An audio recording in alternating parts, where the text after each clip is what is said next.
Well, he arrives now, and with dignity he will recognise the honour being done to him as king by the Republic of France.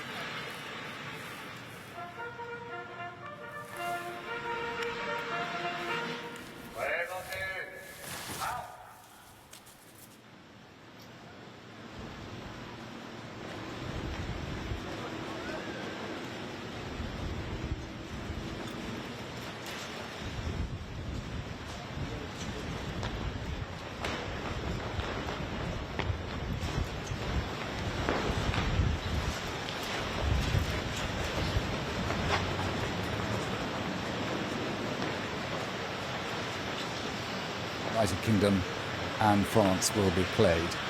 First of all, the King and Queen with the President and his wife will take their position for the salute.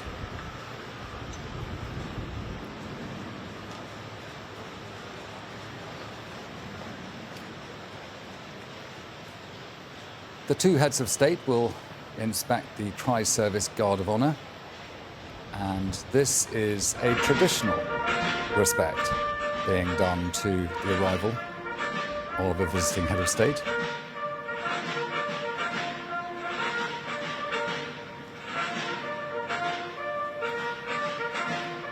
And you were referring to the friendship between the President and the King, hiding His Majesty over. Of course, the President speaks excellent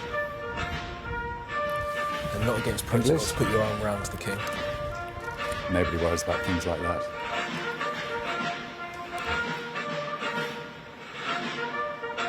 For the Queen and Brigitte Macron, the chance to go and meet those who've gathered, including former President and others.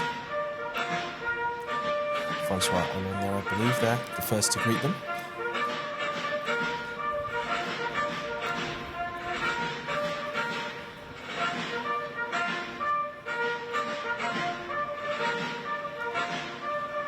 The importance of the tricolour is so immense to the French and those who serve, and the King doing his respect to the colours that are lowered in salute to him.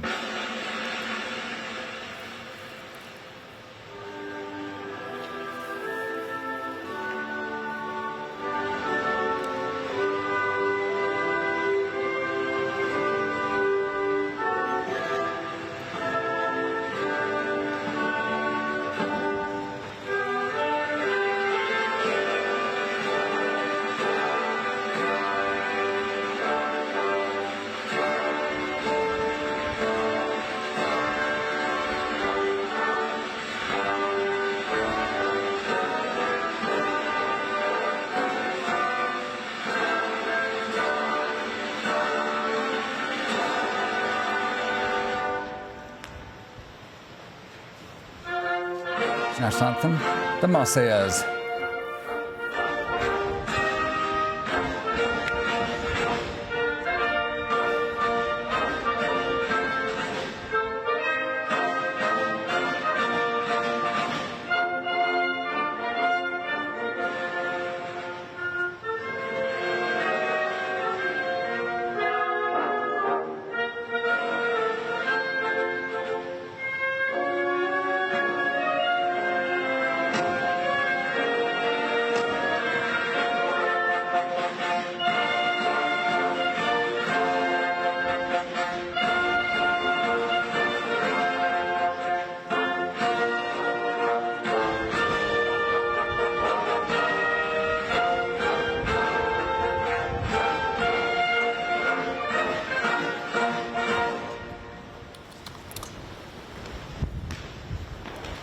So the national anthems of both nations having been played by the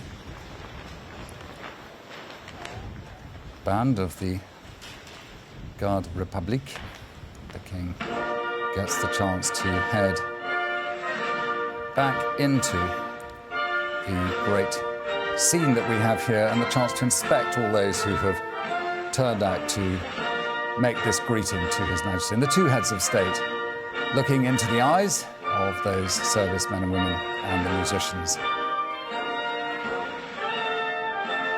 And now pass along the lines of the troops who have lined up here and have been preparing for this honour to the king. He's no stranger to these military parades.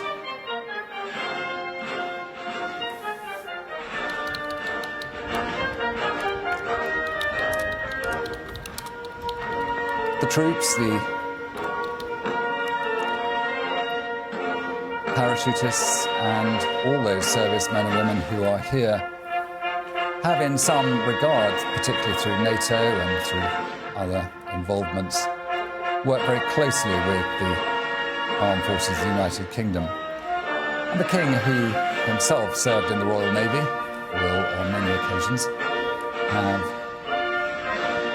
served with or worked in line with those who are from other navies of NATO, including the French Navy and also the Air Forces of France are on parade to give their salute to His Majesty as this tri-service honour is paid.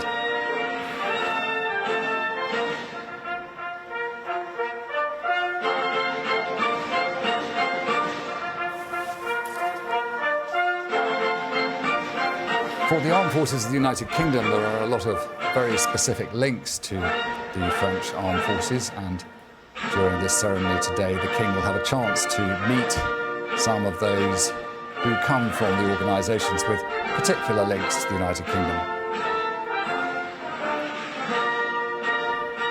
Normally, this area of France is one of the most terrifying roundabouts probably in Europe, but cleared completely of all forms of traffic today in order to provide this honour, as the King is now led by the President towards the tomb of the unknown warrior, laid here underneath the arch in 1921 and carved into the top of the tomb in French the words, "Here rests a French soldier who died for the fatherland, 1914 to 1918.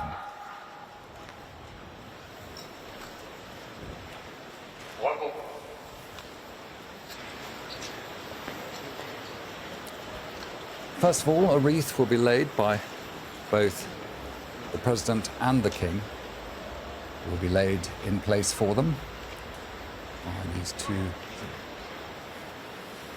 members of the French Armed Forces, and then together the two heads of state will touch and make their personal respect.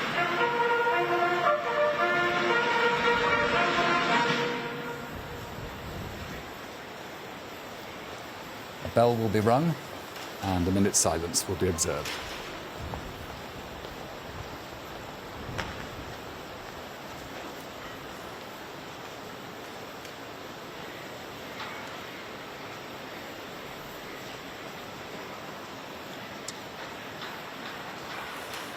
First of all, the King will relight the eternal flame.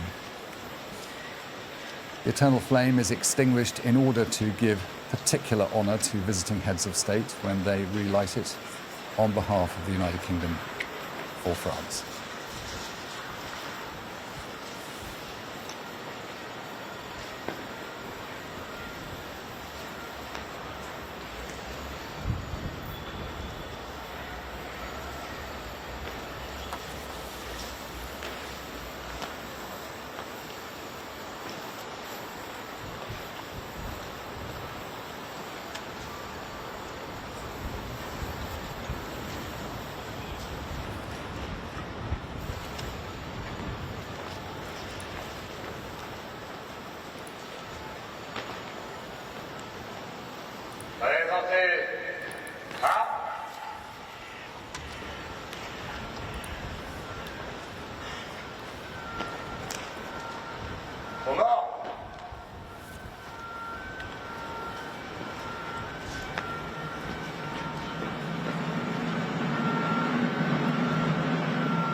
The French choir will now sing the Marseillaise.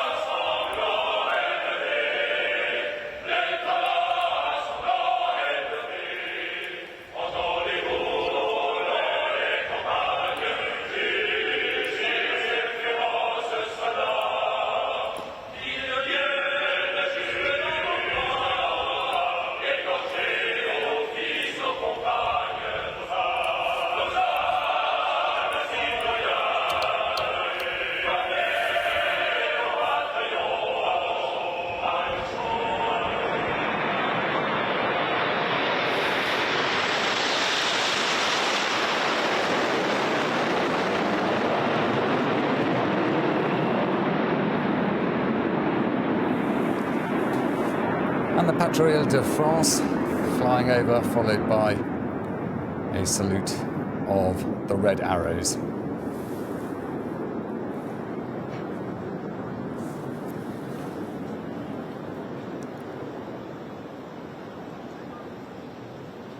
And the President will invite the King shortly to sign the Golden Book for those who have been received in this way as the blue, white and red smoke merges into the distance above the Louvre and down the Champs-Élysées.